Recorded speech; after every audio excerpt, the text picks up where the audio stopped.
தமிழக அரசாங்கத்திற்கு முதல் எதிரி திமுக. எப்படி சட்டசபையில் நம்பிக்கை தீர்மானத்தை கொண்டு வந்த முதலமைச்சருடைய விவாதத்தின் பொழுது வேண்டுமென்றே யாருக்கும் எதிர்பாராத அளவிற்கு உதயநிதி அவர்கள் சனாதனத்தை பற்றி பேசுகிறார். எதற்காக? யார் கேட்டார்கள்?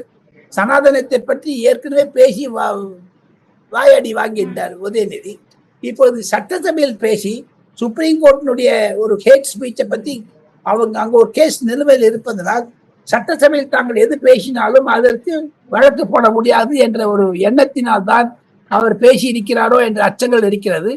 ஆக மொத்தம் திராவிட முன்னேற்ற கழகம் வருங்காலத்தில் இன்னும் ஓரிரு மாதங்களில் தமிழகத்தில் மாபெரும் கிளர்ச்சியை உண்டாக்க, வன்முறையை உண்டாக்க தூண்டினாலும் ஆச்சரியப்பட்டிருக்கல என்று முதலமைச்சர் விஜய் அவர்களுக்கு ஒரு ரகசிய உளவுத்துறை மூலமாக ரிப்போர்ட் போயிருக்கிறது. காரணம், அந்த உதயநிதி அவர்கள் சனாதன தர்மத்தை பேசினால் இந்துக்களிடையே ஒரு பிரபலமான ஒரு எதிர்ப்பு வரும்.